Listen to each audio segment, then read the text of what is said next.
Fala, gurizada, beleza com vocês? Tudo em ordem aí nessa manhã fria?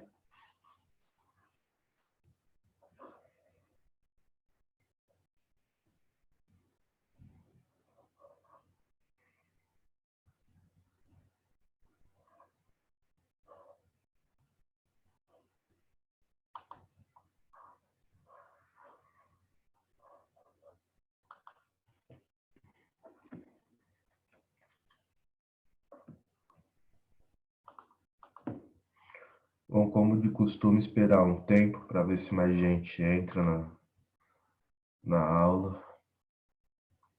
Aí já começo a explicação para vocês, beleza?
Pessoal, então vamos começar aqui, né?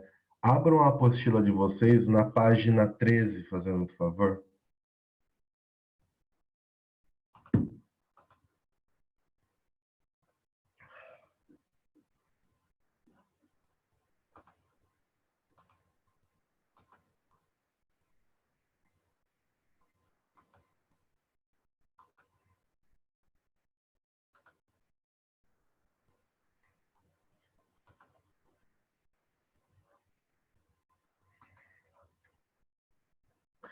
Então vamos lá, deixa eu compartilhar a tela aí com vocês.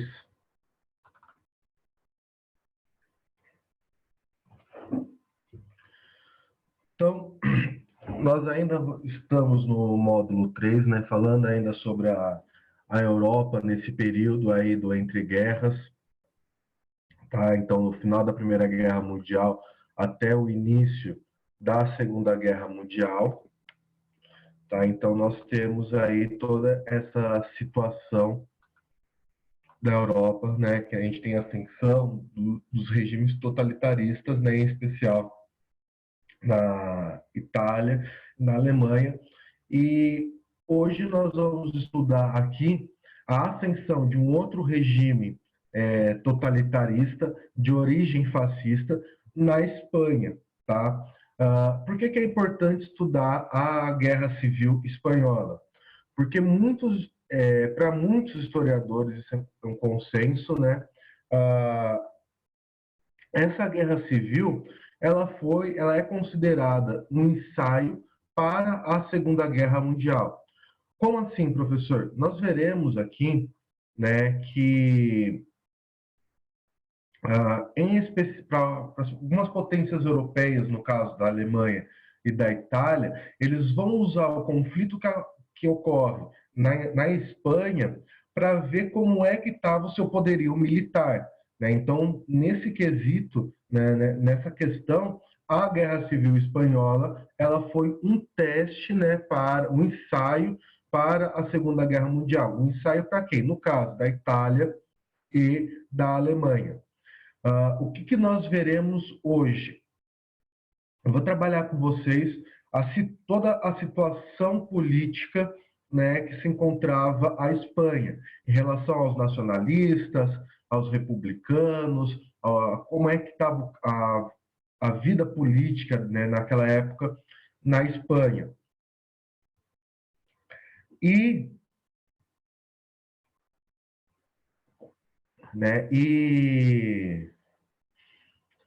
daí, na sexta-feira, eu trabalho, mais propriamente dita, a Guerra Civil, que é, então, hoje a gente vai ver mais ou menos aí até aparecer a figura do general Francisco Franco. Daí, então, na sexta-feira, nós pegaremos e veremos aí, né, como se desdobrou a Guerra Civil, né, até o bombardeio da cidade, da região de Guernica, tá? Uma cidade lá da Espanha. Então, vamos lá.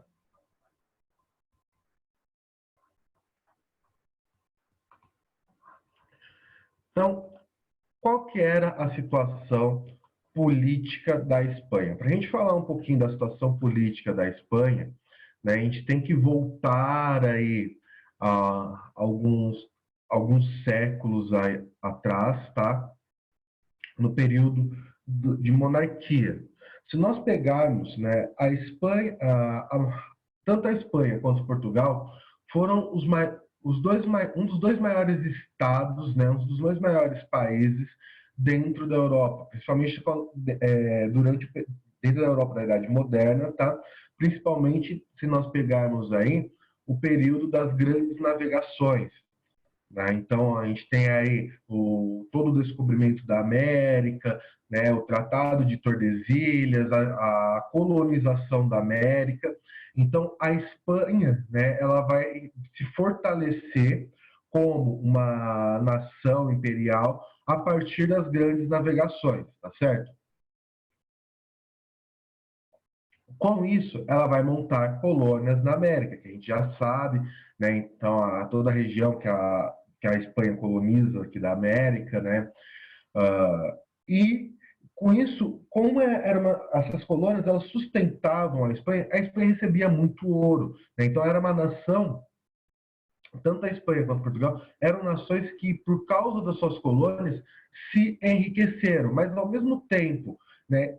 Portugal ainda mais, mas ao mesmo tempo que elas iam se enriquecendo, né, que a monarquia ia se enriquecendo com a exploração das colônias, elas gastavam também demais com artigos luxuosos, né? Então, não soube a monarquia, tanto portuguesa quanto espanhola, elas não souberam aqui economizar o seu dinheiro, né? O que elas arrecadavam com as colônias. E com o passar do tempo, né, nós vamos entrar aí no século XIX, no século XX, que nós teremos, né, principalmente aqui no caso do século XIX, todo o processo de independência das colônias espanholas na América. Então, se a gente pegar assim, o processo de independência, no geral, da América, começa com os Estados Unidos, a independência americana em relação à Inglaterra. Daí depois nós temos o Haiti, e aí esse fenômeno desencadeia, tá, todo um processo de independência, que nós estudamos no ano passado, que a gente viu ali a questão de Simão Bolívar, né, que ele tinha, no caso da América do Sul aqui, uma proposta da Gran Colômbia. Nós vimos San Martín, que atua na região do Rio da Prata, né, Paraguai, Uruguai, Argentina. A Gran Colômbia pegaria a Venezuela, Colômbia, se não me engano, Peru também. Então você começa a ter as ideias, né, contra os abusos europeus dentro da América. Então, com isso, a Espanha, dentro da Espanha, a monarquia ela foi se enfraquecendo. Então, dado também o processo de independência, nós podemos somar aqui, desculpa, também a dificuldade que a Espanha encontrava em se expandir para a África do Sul, ou desculpa, para a África.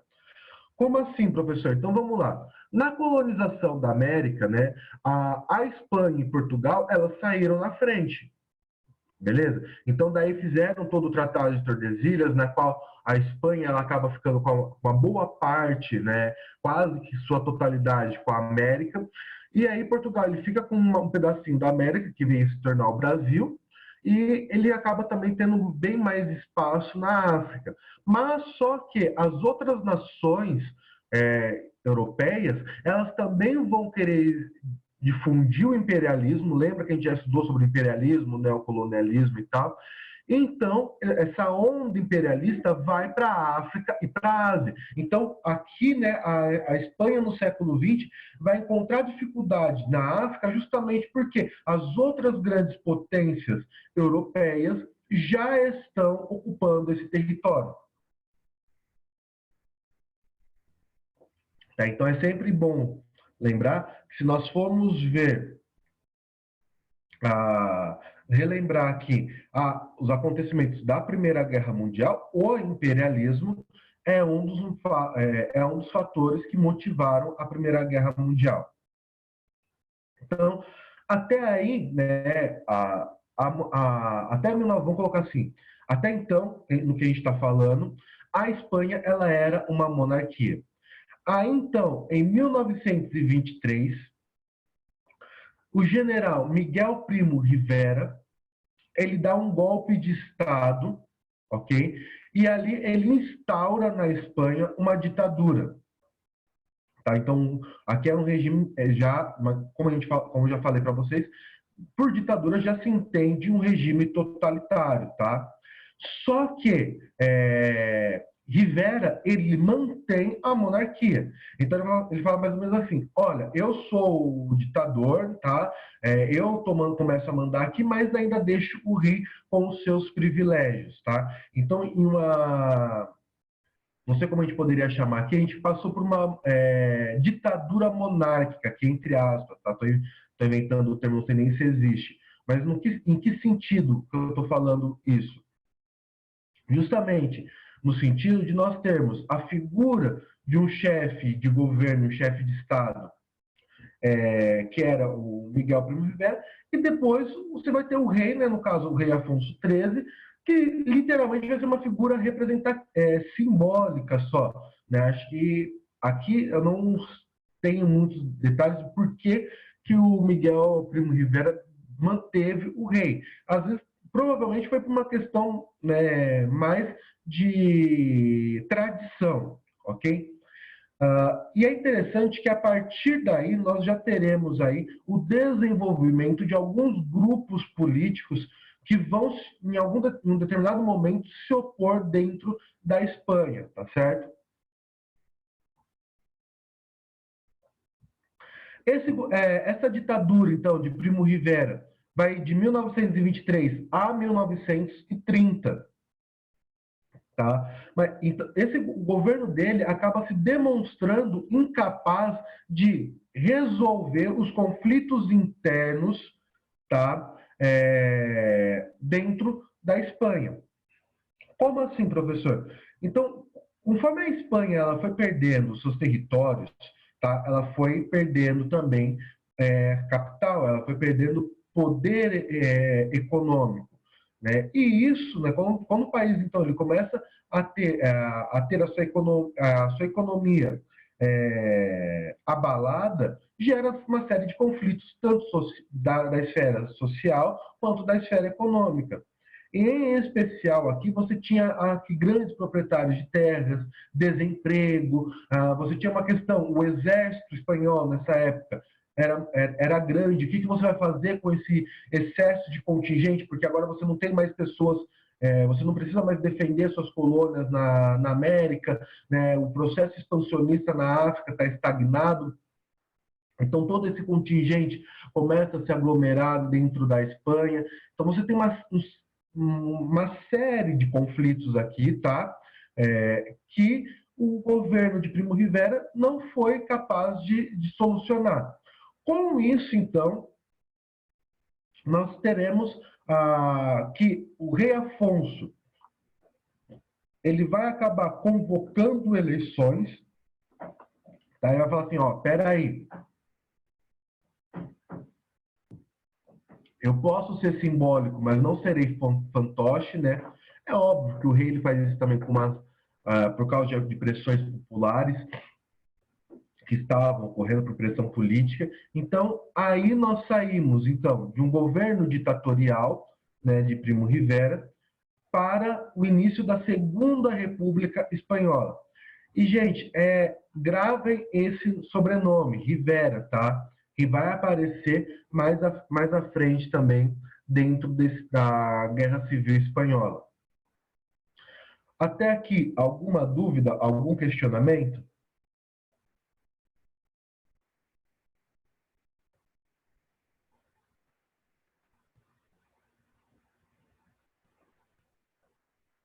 Então, sem maiores questionamentos, vamos prosseguir aqui, então, a explicação.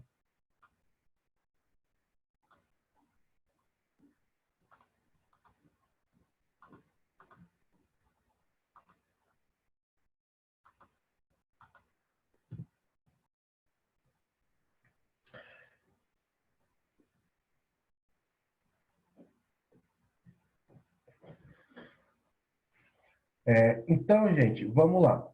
A Segunda República Espanhola, ela vai durar de 1931 a 1939, tá? Ela é marcada por diversos fenômenos aqui, né? Por diversos acontecimentos que surgirão. Então, antes de começar a falar sobre essas situações, vamos mostrar um pouquinho aqui qual que era o cenário político, né, em relação aos posicionamentos. Vocês podem perceber aqui, a partir desse tópico aqui da instabilidade política, a quantidade de visões referentes, né, a modelos políticos que deveriam ser adotados, né, até mesmo a postura. Então, você tinha os republicanos, que eles defendiam uma democracia liberal. Tá? A gente pode colocar aqui que os republicanos, né, eles eram mais liberais.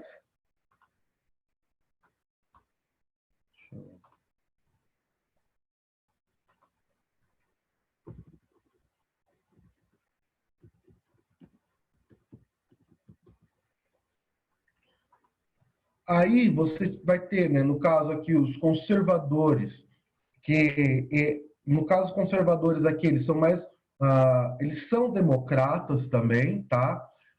Eles têm um pezinho aqui de gostarem de uma intervenção maior do Estado, tudo, mas conservador aqui na questão dos costumes, dos valores, né? Da tradição, por exemplo, aqui a Espanha era um país, né, muito católico, então queria manter esses costumes.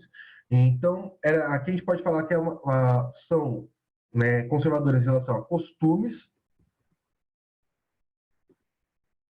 e são caracterizados, né, de direita.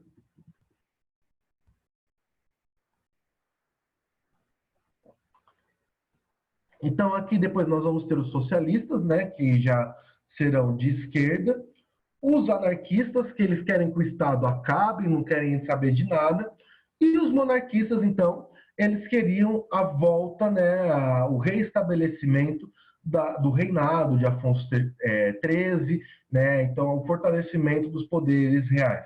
Então você aqui tinha diversos grupos, você tinha muitos grupos, tá, com diversas mentalidades políticas.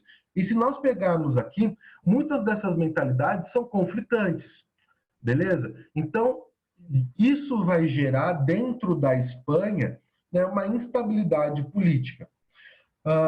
Então, vamos ver mais ou menos o que dentro da República, né, desse período republicano, eles tentaram fazer para conseguir, como posso falar aqui, não seria sobreviver o termo, mas sobreviver politicamente, porque aqui também é uma coisa importante, nesses sistemas políticos que nós temos, a coalizão entre partidos é muito importante. O que é a coalizão entre partidos? Justamente uma aliança política, tá certo? Então, por quê? Esses partidos, né, dentro do parlamento, eles não conseguiam governar sozinhos. Então, por exemplo, eu tenho, e é interessante que a maioria dos países europeus vão assumir como postura democrata o parlamentarismo, tá? Então, no parlamentarismo, como já o próprio nome explica, o parlamento ele tem muito poder, tá certo? Então, quando instaura a Segunda República, não adianta, por exemplo, eu ser, vamos supor, um primeiro-ministro republicano, até mesmo os republicanos terem maioria no parlamento, mas na hora que eu vou colocar algo para votar, eu não consigo formar de fato essa maioria. Então, eu acabo tendo que me unir com alguns outros partidos para conseguir formar essa maioria absoluta.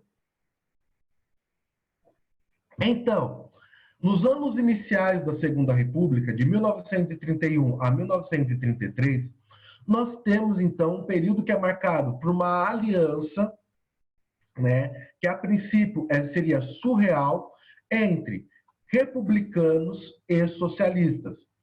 Por que eu falo aqui, né, de que seria algo surreal? Porque se nós pegarmos o cerne do pensamento republicano, ele também é um pensamento considerado de direita capitalista, tá? Ele pensa, na questão liberal, ele pensa também que o Estado não deve intervir tanto na questão econômica, na vida das pessoas, né?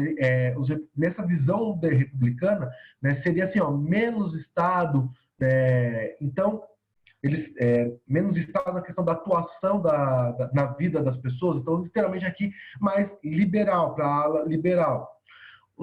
Como nós já estudamos, a visão, de uma certa forma, socialista não é uma visão liberal, ela é uma visão estatal, na qual o Estado ele está presente muito fortemente na vida, nos aspectos cotidianos da vida da pessoa, né, da vida do indivíduo. Então, a priori, não seriam posicionamentos políticos que dariam certo, mas, né, no início da República foi feita essa aliança. E por incrível que pareça, a princípio estava dando certo. Por quê? Os republicanos aqui e os socialistas, eles tinham uma visão em comum em relação ao que deveria ser feito na Espanha naquele período, que era uma pauta reformista. Então eles defendiam. Então, esses dois grupos, eles defendiam que era necessário ter algumas reformas dentro da sociedade espanhola. Quais são essas reformas? Né? Dentre elas, você tem a questão do voto feminino. Então, se vocês pensarem, gente, pô, a Europa, o berço do iluminismo, né?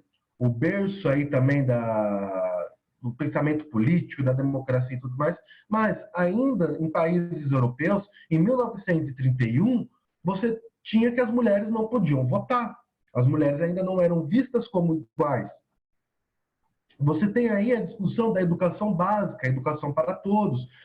Né? No caso, que era uma pauta do governo social, dos partidos socialistas, que era a reforma agrária, a distribuição de terras. Então, a princípio, foi estabelecida, né, foi mantida essa pauta reformista. O que fez, então, essa aliança de certa forma, dá bons frutos inicialmente.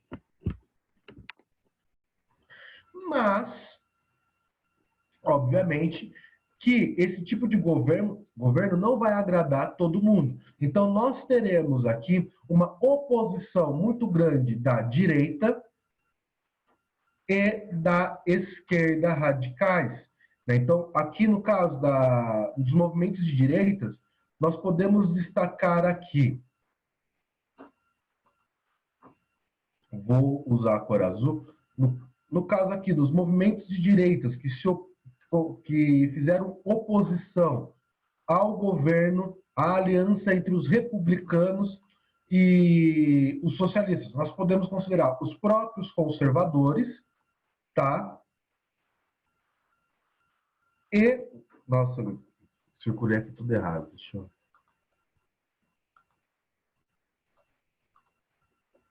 E também nós teremos aqui, né, a presença, não está ajudando muito, mas a presença aqui dos monarquistas.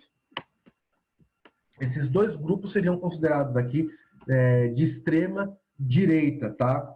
E os conservadores, eles também vão ter um papel muito importante dentro da guerra civil, tá? E aqui, então, na questão da esquerda, seriam dentro mesmo dos partidos socialistas, aqueles que tinham uma visão mais faca na caveira, né? Sangue nos olhos. Falam assim, ó, a gente não tem que conversar com o burguês, né? Nós temos que implementar a revolução e fim de papo. Todos esses conflitos, né? Essa oposição fez com que, então, posteriormente, nós tivéssemos uma ruptura entre os republicanos e os socialistas. Então, juntada a oposição, mais toda a instabilidade política, tá, que se gerava na Espanha por causa, né, dessas visões, dessas diferentes posições em relação a sistemas políticos que deveriam ser adotados, né? Então, nós teremos a ruptura entre os socialistas e os republicanos. Professor, e os anarquistas? Como é que eles estão dentro desse cenário? Aqui, galera, então é necessário a gente entender um pouquinho, né, um pouco a característica do anarquismo.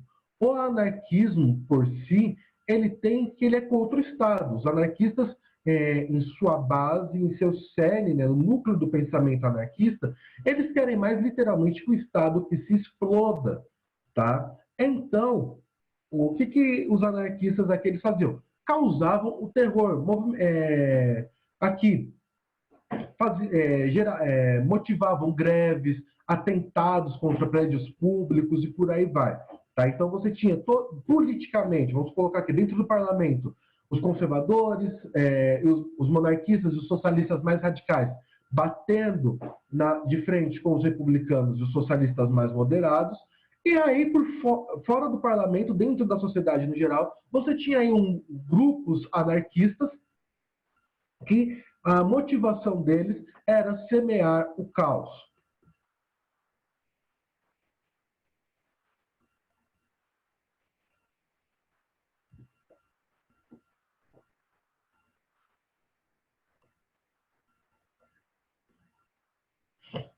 Aqui, então, né, nós vamos para, ainda dentro da Segunda República Espanhola, o que acontece, então, após esse primeiro momento, né, de aliança entre socialistas e republicanos. Nós teremos, então, que é feita uma nova eleição. E, gente, não se assustem aqui com o espaço de tempo entre as eleições. Eu não entendo muito bem as características do parlamentarismo, mas o parlamentarismo ele tem essa questão de flexibilização das eleições. No caso aqui, né, como a coalizão entre socialistas e republicanos teve uma ruptura, né, você tem uma quebra de governo, é necessário que depois se eleger um novo primeiro-ministro, né, fazer uma nova coalizão para poder continuar movimentando a máquina, tá? O parlamentarismo ele tem essa característica que é é fácil, entre aspas, tá? Você trocar o primeiro-ministro, tá? É um processo menos doloroso em relação política, você ter a troca do primeiro-ministro dentro do parlamentarismo, do que você ter o impeachment no presidencialismo. Tá? Por exemplo, se a gente pegar aqui o Brasil, que é presidencialista, ter um presidente que sofre um processo de impeachment, no caso que nós tivemos 2 presidentes, é um processo muito penoso, até mesmo por própria questão democrática, visto que o presidente aqui no Brasil ele tem muitos poderes, né? Ele tem muitas funções. Em países que adotam parlamentarismo, como, né, o primeiro-ministro ele representa a maioria do parlamento, então acaba sendo mais fácil a troca, tá certo? Aqui, então, né, em 1932, nós teremos, então, que os conservadores irão ganhar essa eleição. Né? Então, marca assim, o fim, né, de toda a proposta que você tinha dos republicanos e socialistas. Em outras palavras, você tem aqui um fim à pauta reformista.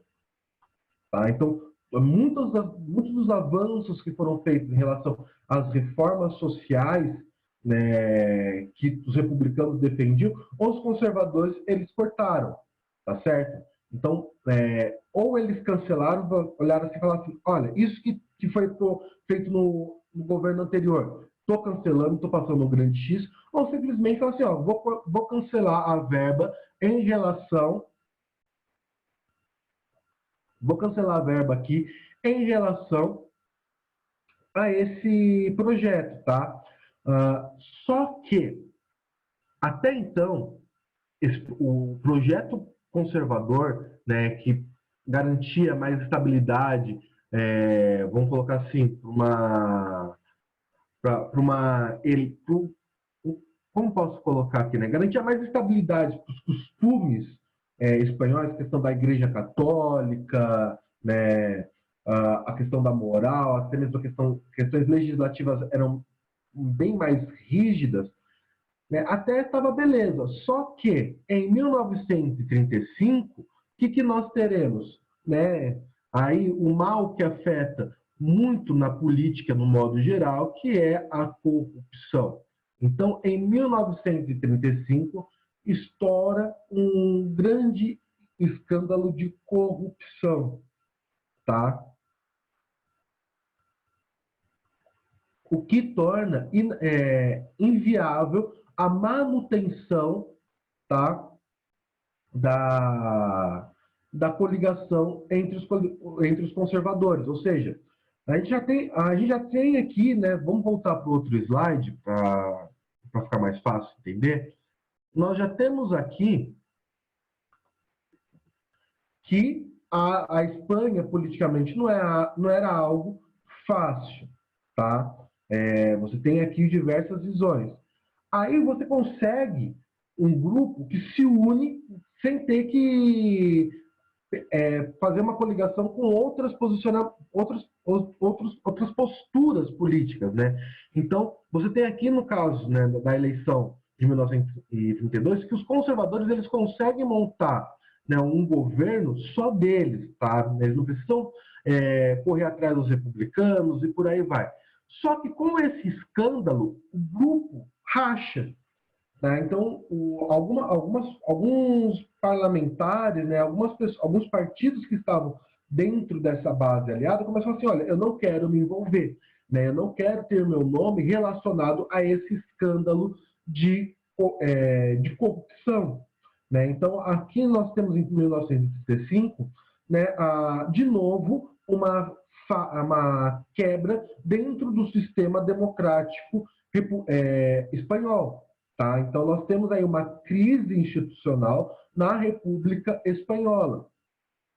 Tá? Gente, tudo isso eu estou falando para reforçar o quê?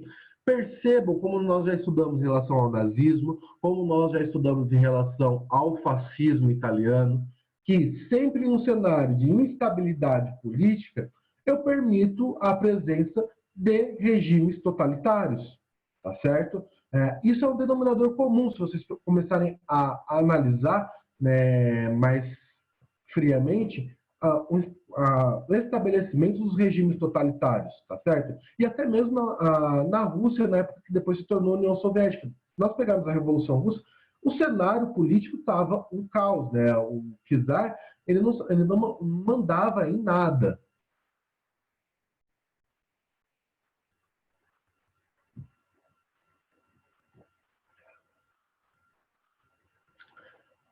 Pois bem, então você tem esse escândalo de corrupção, você tem a ruptura entre a coligação dos conservadores, e aí então, galera, você tem o fortalecimento de um discurso voltado para tendências fascistas, tá certo? Aí então são formados dois grandes partidos políticos com cunho fascista, tá? Ou que aplicavam parte da mentalidade da ideologia fascista, né, em relação à propaganda e por aí. Nós teremos aqui a Falange,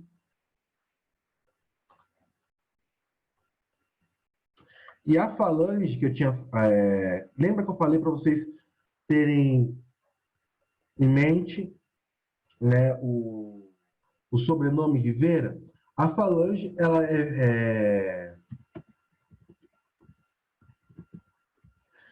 é criada, né, ela surge por causa do filho de Rivera. Agora me fugiu o nome dele aqui. Tá? Eu tinha guardado até então, eu lembrava o nome dele, mas agora me fugiu da cabeça o nome.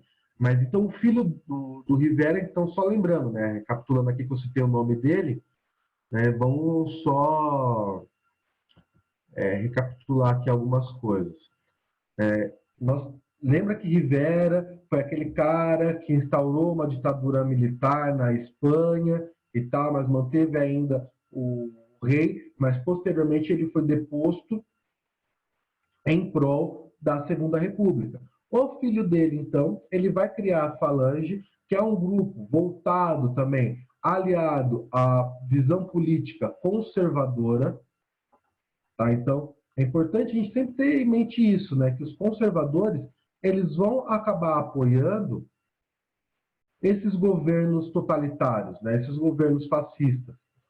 Lembrando que o fascismo seria um totalitarismo, é considerado um totalitarismo de extrema direita. Então, ante, né, a face, ou eu aceito, aqui a gente não está na Guerra Fria nem tal, mas ou eu tenho o perigo eminente do meu país se tornar comunista, ou o meu país adotar o fascismo, essas pessoas com visão conservadora falam assim, o fascismo não deve ser tão ruim assim, tá certo? Embora a gente vê que na trajetória histórica, né, os horrores e as atrocidades que os regimes fascistas fizeram. Né? Então, você terá então, os conservadores apoiando a Falange. E também a Falange vai ter o apoio de um outro partido, com cunho fascista também, né, com cunho totalitário, que é a Confederação Espanhola das Direitas Autônomas, a famosa SEDA. Tá? Então, também ela vai ser formada aí com viés totalitário e comunista. Então, esses dois partidos que são criados, a Falange e a CIR, vão ter o apoio da ala mais conservadora, tá? E aí, dentro dessa ala conservadora, os monarquistas vão acabar entrando, né, junto, vão fazer parte desse bolo. E aqui nós teremos, então, esse viés totalitário, né? Embora fale autônomo, mas é extremamente autoritário, tá? Uma visão fascista. E aí nós teremos, né, obviamente, o partido, os partidos republicanos e socialistas, eles não vão ficar atrás disso tudo e vão criar a Frente Popular. A aliança, então, entre os partidos, né, entre o republicanismo e o socialismo, é feita é criada, né, a Frente Popular, para combater até mesmo os ideais da Falange e da Seda. Aí que surge, e aqui eu já estou encerrando a explicação, a figura do general Francisco Franco, que tinha o apoio da Falange e, consequentemente, tinha o apoio dos conservadores. Tá? Franco, então, ele vai aproveitar o apoio que ele tem e dar um golpe de Estado no dia 17 de julho de 1936. E passa a assumir o governo espanhol. E, então, a partir desse golpe de Estado, que nós damos início à Guerra Civil Espanhola propriamente dita. Tá? Então, se a gente pegar assim, qual que é o cenário, né, da Guerra Civil Espanhola? Basicamente, nós teremos um cenário dos nacionalistas, conservadores e monarquistas. Tá? Então, a gente vai colocar tudo isso num título de nacionalistas contra os republicanos, né? E por republicanos entenda a aliança entre os republicanos e os socialistas, que seriam a Frente Popular. No caso, então, do lado dos nacionalistas, nós teremos o general Francisco Franco. E do lado da Frente Popular, né, aqui nós teremos, então, os membros dos partidos republicanos e socialistas. Não tem aqui eu não lembro, não tem aqui um nome como liderança desses partidos. O que acontece? As animosidades na Espanha nesse período estavam muito acirrada, né? E o que vai acontecer, então, nisso? Basicamente, as forças militares vão estar 50-50, ou seja, as forças armadas, né, marinha, aeronáutica e exército, vão estar extremamente divididas. Tá? Metade vai estar apoiando o general Franco, né, e a Falange, e metade vai estar apoiando a Frente Popular. Então, uma coisa acontece aí, algo meio que inusitado para dentro do contexto de guerra civil, que essas forças, né, a Frente Popular e a Falange, ou melhor dizendo, a Frente Popular e o governo de Franco, vão pedir apoio de outros países. Tá? Então, antecipando já um pouquinho aqui que a gente vai falar na sexta, aí entram no jogo países que irão participar da Segunda Guerra Mundial, que no caso a União Soviética, a Itália e a Alemanha. Tá? Alguém deve estar pensando, mas professor, lembra que você falou que a Guerra Civil caracteriza-se por um conflito que ocorre em um território, né, nacional e que não envolve outros países.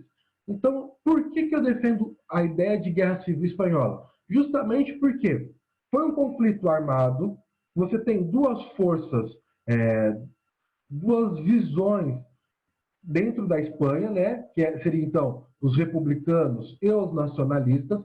Você tem esse conflito armado entre essas forças.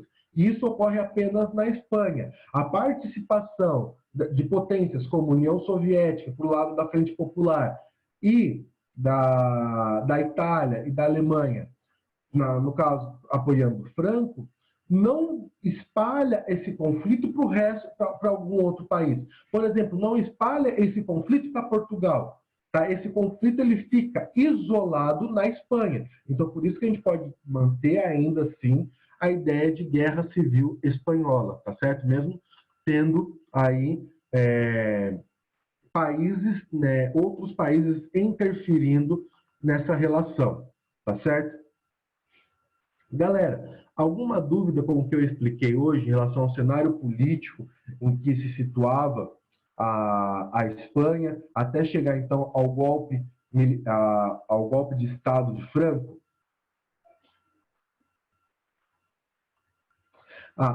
Perguntaram aqui, né? Quais são os nacionalistas que eu tinha falado? Então, deixa eu voltar aqui.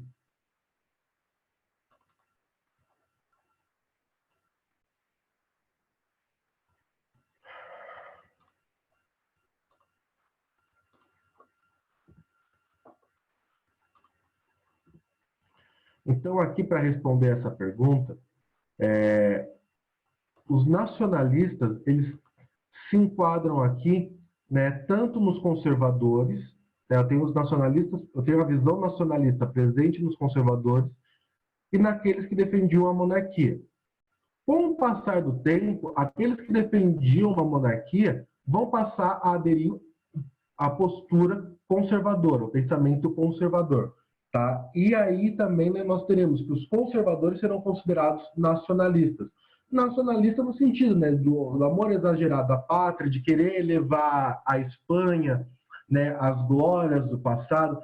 E, gente, sempre é importante ter em mente que quando a gente fala sobre o nacionalismo, os nacionalistas eles vão se apegar, tá, a questões passadas, né? Então, por exemplo, se a gente pegar a Itália, vai se remeter ao Império Romano, a Alemanha, né? A força que o Império Prussiano teve.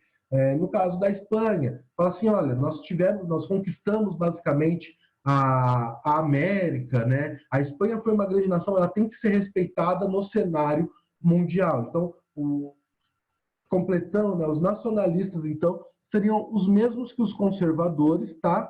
Dentro desse cenário de guerra civil. Mas, para explicar, você tinha grupos nacionalistas dentro da no início da Segunda República, tanto no grupo conservador, quanto, né, você tinha a visão nacionalista tanto no grupo conservador, quanto no grupo que defendia a monarquia. Aí,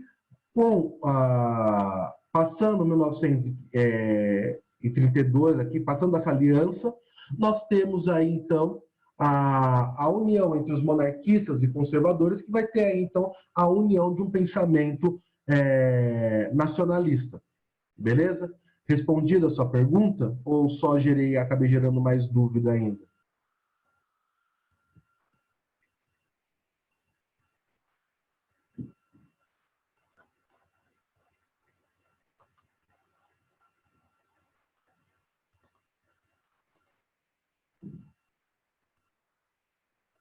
Mais alguma questão, gente? Mais alguma dúvida?